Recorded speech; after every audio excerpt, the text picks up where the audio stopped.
नमस्ते सरस्वती देवी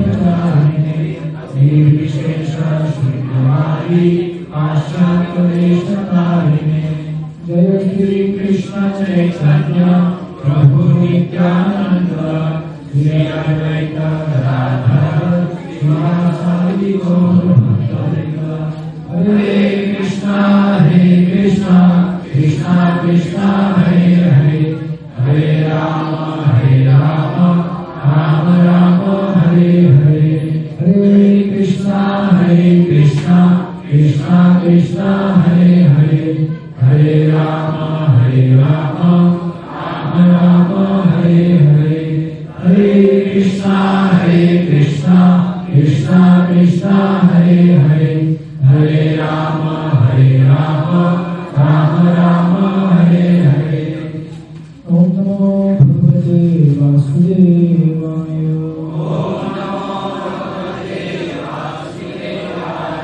ओम नमो भगवते वासुदेवाय ओम नमो भगवते वासुदेवाय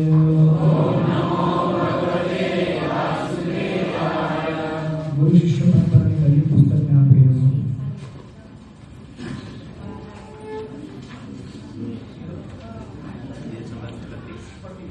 पेज नंबर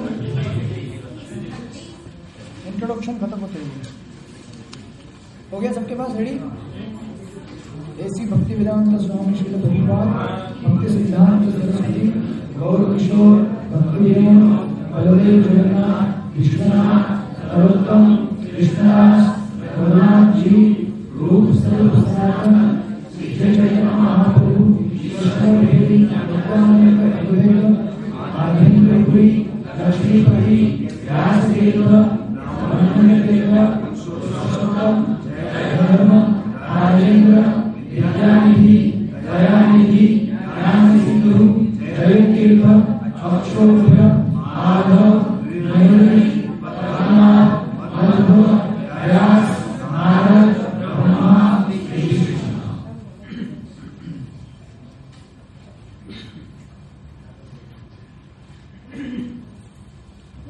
हरे कृष्ण। आज बारिश नहीं हुई, आज सब ठीक है सब लोग। तो इस तरह से हमारा एग्जाम हर हफ्ते होगा। जो हम आज सीखे हैं वो अगले हफ्ते हम लोग एग्जाम लेंगे उसके ऊपर। आत्मनिवेदन प्रूफ किधर है? उनको मैंने आज का क्वेश्चन ऑलरेडी पोस्ट कर दिया है, जरा ये लगा सकते हैं आगे से। व्हाट्सएप पोस्ट किया गया उन्होंने क्वेश्चन आज का? नहीं किया है।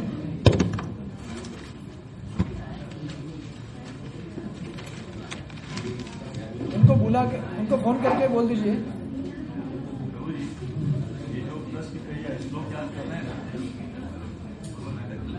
बताता हूँ उसके।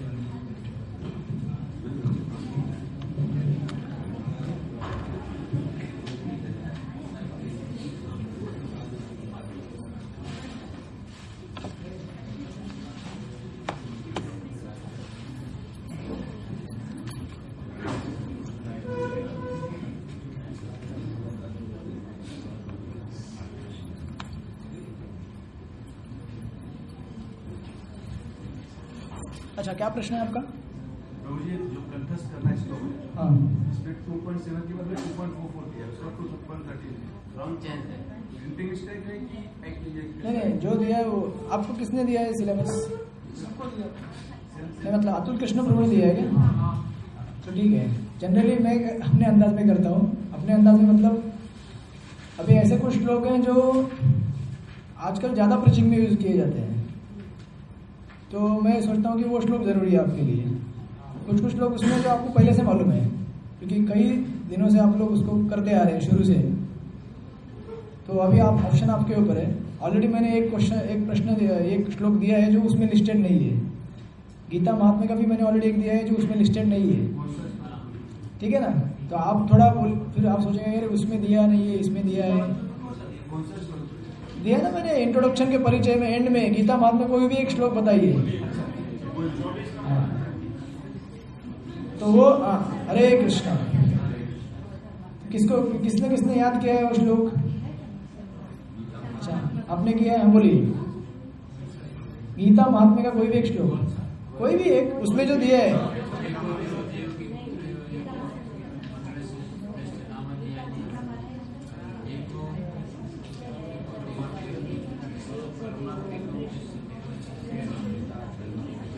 करेक्ट है, ठीक है, अच्छा प्रयास किया। हाँ ठीक है, आप बोलिए।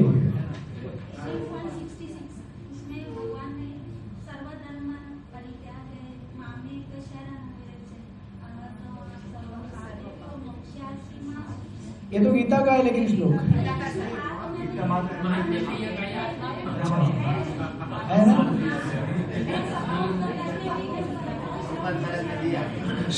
एक मिनट,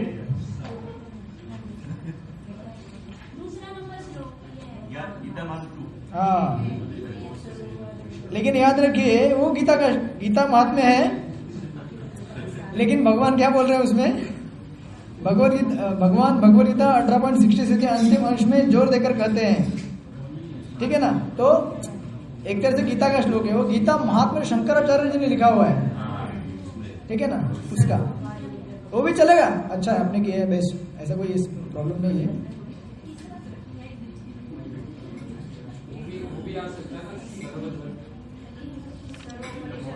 हाँ यस यस, आप लोगों को समझ में आया है सारा अंश। कोई एक श्लोक करना है, ये इसीलिए मैं दिया क्योंकि आप जब प्रीचिंग करेंगे, मैंने सुना कि आप में से बहुत सारे प्रचारक लोग हैं यहाँ पे, तो कोई पूछेगा गीता महात्म्य आपको क्या मतलब, ऐसा आपको आना चाहिए, इसीलिए मैंने डाला, जस्ट एक जनरल।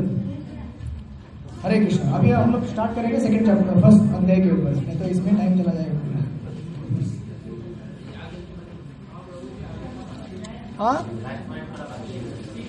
हाँ वो पूरा करेंगे, टेंशन मत लीजिए। वो प्रभु जी को बुला सकते हैं क्या आत्मनिवेदन को?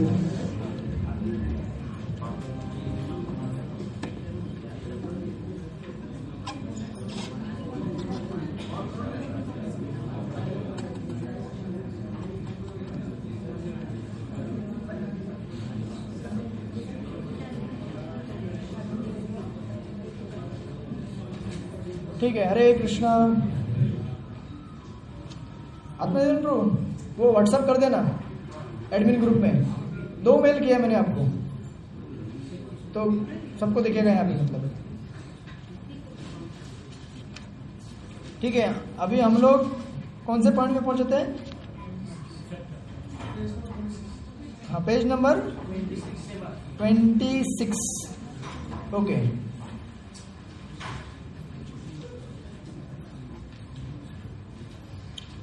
तो हमने टोटल पॉइंट डिस्कस किए थे 5। भगवत धाम जाने के लिए क्या क्या जरूरी है, ठीक है ना।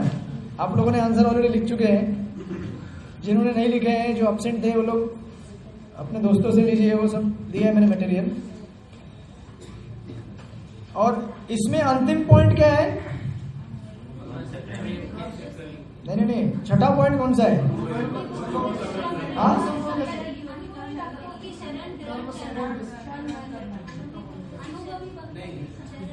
अच्छा, मुझे कौन रिवाइज करके देगा?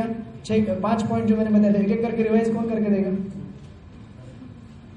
भगवत धाम प्राप्त करने के लिए जो, हाँ, सबसे पहले क्या है? निर्माण मोह होना पड़ेगा, मतलब अपनी उपाधियां दूर छोड़नी पड़ेगी हमको, ठीक है। ये हो गया पहला। सेकेंड, जीवन के अंत में, अरे इतने फैल के क्यों बैठे आप लोग? अच्छा, चटाई नहीं है क्या? अच्छा, इस तरफ खाली, ठीक है। पहला निर्माण होना पड़ेगा। दूसरा, जीवन के अंत में भगवान का स्मरण कैसे होगा? क्या? हाँ, अगर हमारा चिंतन जीवन भर लगेगा भगवान के ऊपर, तब जाके अंत में उसका स्मरण होगा ना। अगर हम पूरे हफ्ते पढ़ाई करेंगे तो हफ्ते के एंड में एग्जाम लिख पाएंगे ना, बस एक चीज है। तो उसके लिए व्यासदेव जी ने क्या किया है? बहुत सारे ग्रंथ दिए हैं हमें। ग्रंथ मतलब क्या? साक्षात भगवान का दर्शन। भगवान कौन है, भगवान इस धरातल में क्यों आते हैं, उनसे भक्ति क्यों करनी चाहिए, सब चीजें बताई गई है। ठीक है, अभी लेकिन फिर प्रश्न आता है, ये चौथा नंबर का पॉइंट है। क्या पॉइंट है कि आप बोल रहे हैं कि दिन भर भगवान का चिंतन करो, तो कर्म कैसे होगा? बराबर है, तो कृष्ण चिंतन प्लस कर्म कैसे संभव है, यह संभव है कि नहीं, ये प्रश्न उठाया था हमने। तो उसके लिए आंसर क्या दिया प्रभुपाद ने? हाँ, तस्मात् सर्वेषु कालेषु माम अनुस्मरन्, कार्य करते हुए मेरा क्या करो, स्मरण करो। अपना काम धंधा छोड़ो मत, चालू रखो, जो भी आप कर रहे हैं, स्टूडेंट है, बिजनेसमैन है, हाउस वाइफ है, या आपका नौकरी धंधा, कुछ नहीं छोड़ना है, लेकिन साथ में मेरा स्मरण करना है। लेकिन ये स्मरण कैसे संभव है? अगर आपका भगवान से प्रेम उत्पन्न हो गया है तो, करेक्ट? नहीं तो ऐसे कैसे याद आएगा आपको भगवान के बारे में? अपना काम करते रहिए, आप बोलेंगे झाड़ू मारने का और फिर भगवान को भी याद रखना है, कैसे संभव है? मैं तो झाड़ू मार रहा हूँ या मैं खाना पका रहा हूँ या मैं जॉब कर रहा हूँ, कैसे मेरे को भगवान याद आएंगे? इसीलिए भगवान से प्रेम उत्पन्न होना जरूरी है, ताकि जो भी कार्य हम कर रहे हैं वो हमें स्मरण रहेगा कि भगवान के लिए कर रहा हूँ। इसका अंतिम फल किसको मिलने वाला है? सब लोग ऐसे क्यों देख रहे टेंशन में? हाँ, मतलब ये पॉइंट आपको कन्वे नहीं हुआ क्या अभी तक? हुआ ना? अच्छा, आप अपसेंट थे, अपसेंट थे, हाँ, इसीलिए मैं वही सोच रहा हूँ, ऐसा देख रहे ऊपर। ठीक है, जो अपसेंट थे वो समझ लीजिए आसपास के दोस्तों से। लेकिन मेरा कहने का सारांश ये है, इसीलिए वो हमने ग्रुप बनाया भक्ति शास्त्री, उनका नाम भी डाला दोस्ती ग्रुप। तो सारांश ये है कि प्रेम अगर उत्पन्न होगा तो फिर कोई प्रॉब्लम नहीं ना, कहीं रहिए। वो लिंक मैंने भेजा था वीडियो का, एक इधर गिरधारी में बनाया हुआ एक वीडियो अच्छा है, माधवा रॉक बैंड का, देखा आप लोगों ने? कितने लोगों ने देखा वीडियो? बाकी लोगों ने देखा ही नहीं है क्या? ठीक है, ब्रेक में प्ले करेंगे उसको, ठीक है? इधर बहुत सुंदर वीडियो है वो, अभी उसमें चर्चा नहीं करेंगे, बाद में ब्रेक में देख लेंगे उसको। तो अगर प्रेम उत्पन्न हुआ तो ऑटोमेटिक सब आपको याद रहेगा भगवान के बारे में।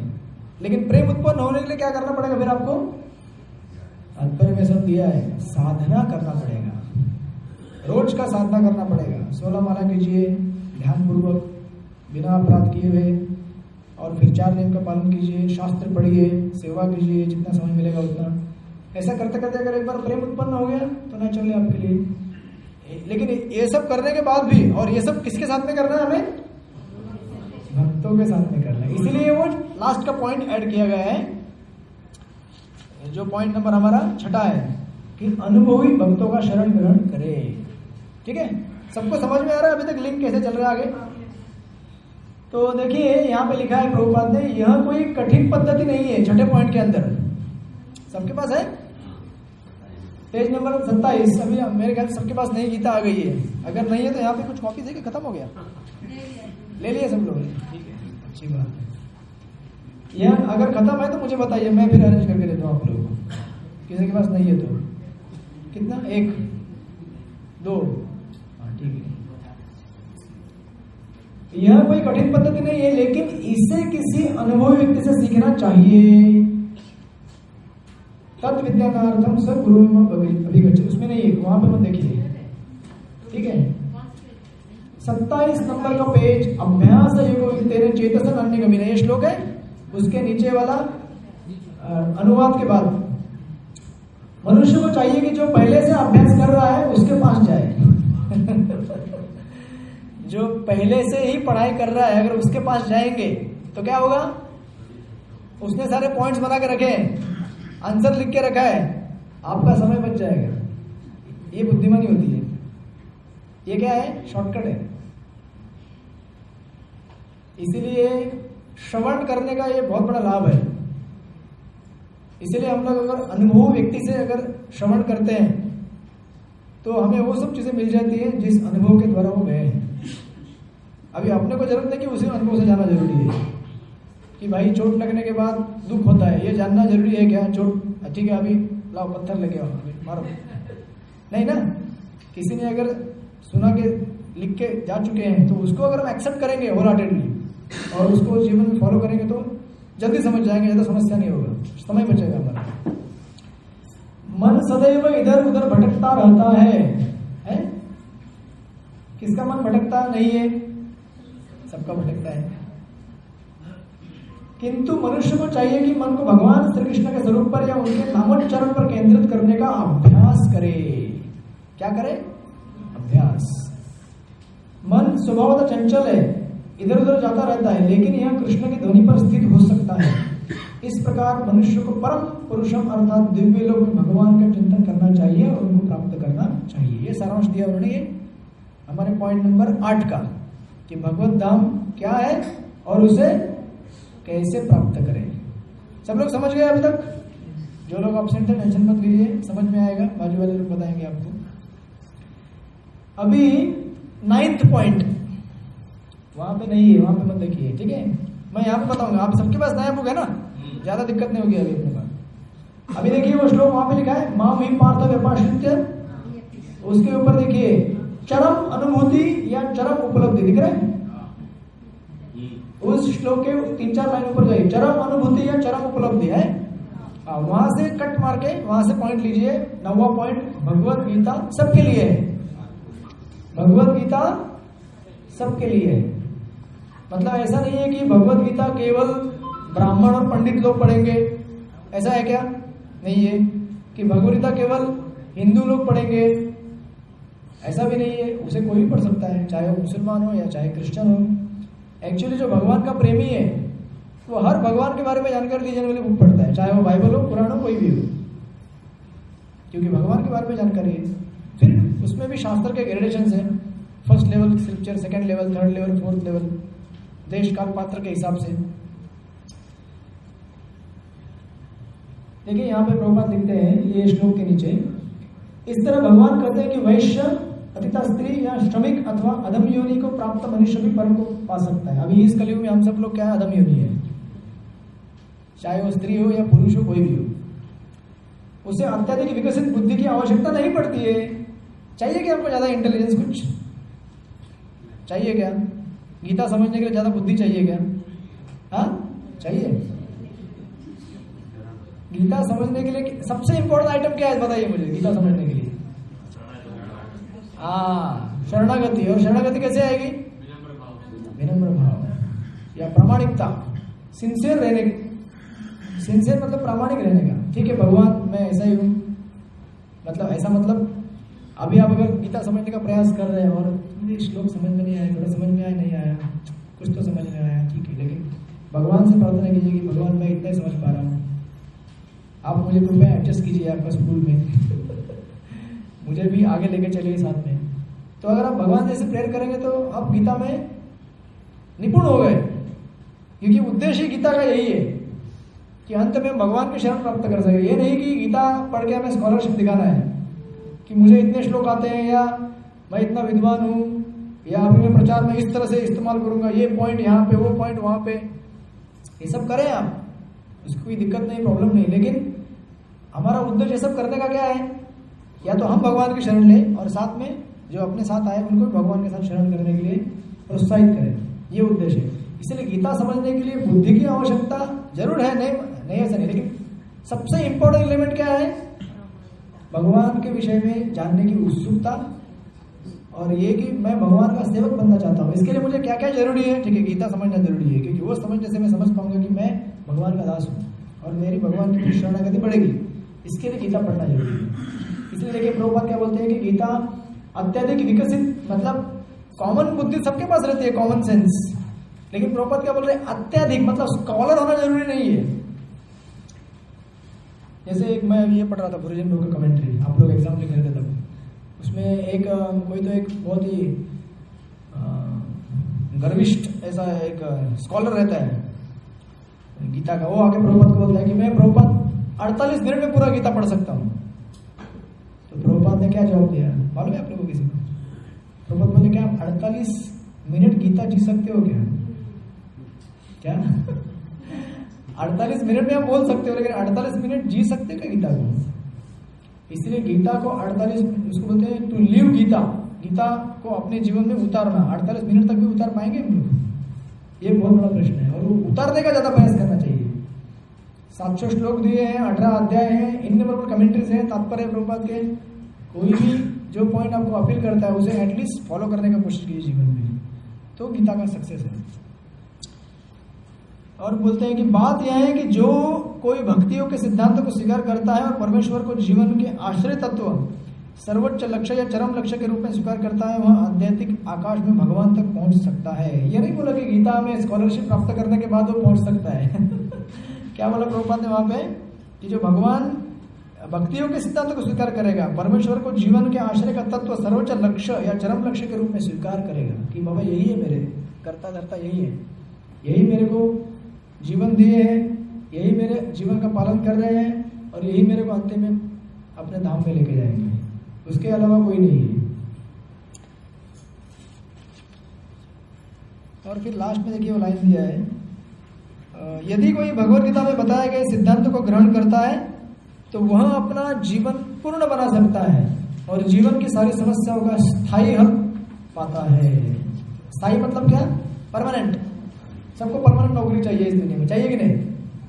टेम्पररी आज के जमाने में तो खैर वो नहीं है, लेकिन हमारे जमाने में जो मेरे पिताजी नौकरी करते थे तो लोग बोलते थे परमानेंट नौकरी मिलना जरूरी है, परमानेंट। अभी वो क्रेज नहीं है क्योंकि अभी तो टेक्नोलॉजी इतना चेंज होता है आजकल, फिर भी लोग फिर भी रहता है, लेकिन फिर भी लोग चेंज करते रहते हैं 6 महीना 1 साल। चलो अभी घंटाला इधर में है क्योंकि ऑप्शन है बहुत सारे, लेकिन सबको क्या चाहिए? कुछ स्टेडी सोर्स चाहिए इनकम का, जॉब का। तो परमानेंट के लिए बहुत लोग लालच रहते हैं, तो फिर ऐसा परमानेंट क्यों ना प्राप्त किया जाए जहां पे सनातन काल के लिए हम भगवान के साथ रहेंगे, बाकी सब चीजें जो समस्याएं हैं हमें देने वाली दूर होंगी हमसे। तो वो हो गया 8वां पॉइंट, सॉरी 9वां पॉइंट। और 10वां पॉइंट है गीता महात्म्य, जो इमीडिएटली उसके बाद स्टार्ट होता है पेज नंबर 28 में 28 में। सारांश यह है कि मिला, सारांश यह है कि वहां से चालू होता है आपका 10वां पॉइंट, गीता महात्म्य श्लोक, अंतिम पॉइंट है। तो इसमें एक श्लोक मैं लूंगा, देखिए ये है तीसरा महात्म्य, मल, क्या बोलिए, चलो उच्चारण, सब लोग उच्चारण करते साथ में।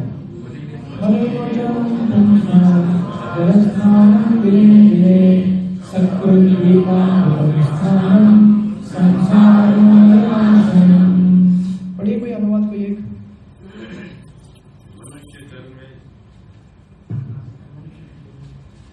मनुष्य जल में स्नान करके नित्य अपने को स्वच्छ कर सकता है, लेकिन यदि कोई भगवत गीता रूपी पवित्र गंगा जल में एक बार भी स्नान कर ले तो वह भौतिक जीवन अर्थात भवसागर की मलिनता से सदा सदा के लिए मुक्त हो जाता है। रोज स्नान करते हैं, किसके लिए करते हैं? लेकिन शरीर के लिए। वैसे आत्मा के लिए भी स्नान करवाना चाहिए। एक तो हरे कृष्ण जप करके हरे कृष्णा कृष्णा कृष्णा हरे हरे, हरे राम राम राम हरे हरे, और दूसरा गीता का अध्ययन करके। तो आंतरिक स्नान और बाह्य स्नान दोनों जरूरी है।